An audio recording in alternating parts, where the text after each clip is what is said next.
Loin des créneaux habituels, des applications, des sites de rencontres, l'amour peut nous arriver de manière bien surprenante parfois. C'est pour ça que j'ai décidé de faire une petite série sur les rencontres insolites. Tu vas en découvrir quelques-unes aujourd'hui et d'autres suivront. Alors pour les personnes qui se posent souvent des questions et à qui on dit « Ouais, tu sais, c'est pas en restant chez toi, en sortant jamais, que tu vas rencontrer l'homme ou la femme de ta vie, etc. » Cette série est spécialement dédicacée à eux et elle leur prouve tout à fait le contraire. C'est l'histoire d'un homme et d'une femme qui ne se connaissent pas. Et puis un jour, cette femme, elle prend le train pour aller à son travail. Et au moment où elle sort du train, elle fait quelques mètres et elle entend quelqu'un qui dit « Madame, madame, madame !» Elle se retourne, elle voit quelqu'un qui court derrière elle, puis elle s'arrête et elle ne sait pas si c'est à elle que s'adresse cet homme-là, donc elle attend un petit peu et le gars arrive tout ébouriffé et tout, un beau gars, élégant, magnifique. Et il lui dit « Madame, madame, il faut absolument que je vous parle. » Moi ? Oui, oui, vous. Et il lui dit « Ouais, ok, bah, qu'est-ce que je peux faire pour vous ?» Ben rien, j'aimerais juste vous rencontrer, vous connaître un peu plus. Ah bon? Et pourquoi? Et cette femme, il faut savoir que ça faisait 7 ans qu'elle était séparée, qu'elle était célibataire. Et donc dans la discussion sur le quai de la gare, elle doit aller à son travail, elle doit être en retard, elle dit j'ai pas beaucoup de temps, etc. Et tout. Alors elle dit écoutez, est-ce que vous voulez bien me donner votre numéro? Et elle dit bon ok, elle lui donne le numéro, le gars est même interloqué, il lui dit c'est le vrai? Elle dit oui, sinon j'aurais pas donné, donc je donne pas ou je donne le bon. Ok, bah alors on s'appelle. Elle va à son travail. Et puis à son travail, toute la journée, le gars lui envoie des messages sans arrêt. Ça la gonfle même parce que c'est trop de messages, trop de trucs. Elle est occupée, elle n'a pas le temps, tu vois. Et puis, elle voit une grue en face de son bureau qui arrête pas de bouger comme ça, la flèche de la grue qui vient, qui se rapproche de son bureau et tout. Et en fait, pour te la faire courte, ce gars, c'était le grutier du chantier d'à côté. Il savait pas qu'elle travaillait réellement dans ce bureau-là, mais il savait le tracé qu'elle faisait parce que du haut de sa grue, le mec, il la voyait tous les jours et il avait remarqué qu'elle était jolie et tout ça. Et donc le gars a eu le cran d'aller l'aborder. Et puis de fil en aiguille, ils ont discuté et puis ils sont allés boire un coup, etc. Et ça fait 7 ans qu'ils sont ensemble aujourd'hui.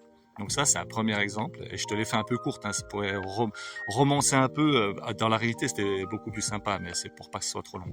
Voilà un premier exemple. Un deuxième exemple, c'est une connaissance à moi. Une femme qui est un jour dans sa voiture et qui, paf, à un feu rouge, se fait démonter la bagnole à l'arrière et ça lui fait le coup du lapin. Et du coup, elle se retrouve très emmerdée. Elle va chez le kinésiologue ici en Suisse, et puis coup de foudre.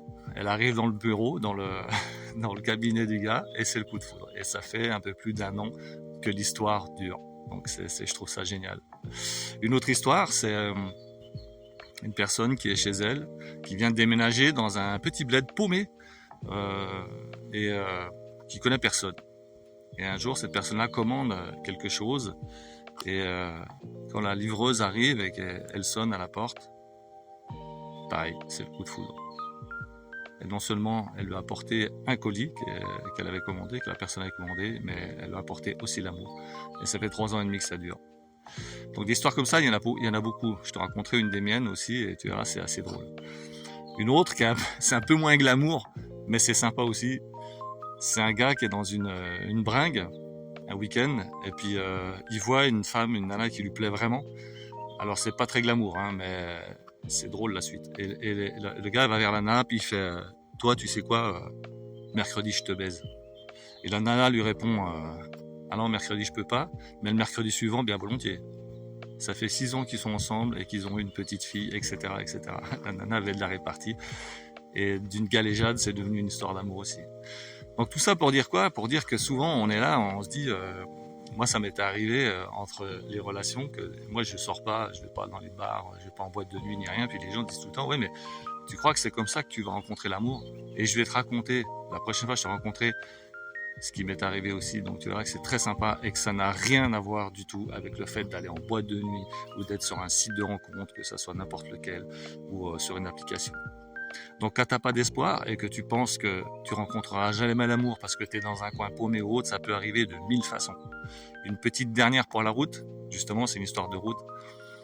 C'est une nana qui roule sur une route de campagne et à un moment donné, il y a un croisement et elle fait pas attention. Elle freine un peu tard et tout, alors qu'il y a pas grand monde, hein, c'est vraiment la cambrousse. Et paf, un peu de tôle froissée. Elle sort de la voiture. Le gars sort de la voiture. Non, c'est pas le coup de foudre. Je te vois venir, mais là, non. Ils font un petit constat, etc.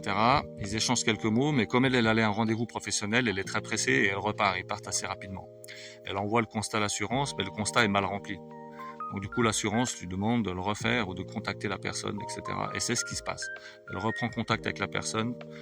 Ils se retrouvent pour faire un nouveau constat avec un dessin. C'est le dessin qui a été mal fait pour essayer de prouver qui avait la responsabilité de l'accident. Et ils se retrouvent pour faire ce dessin. De fil en aiguille, elle va prendre le café chez lui et elle est jamais repartie de là-bas. En fait, c'est génial.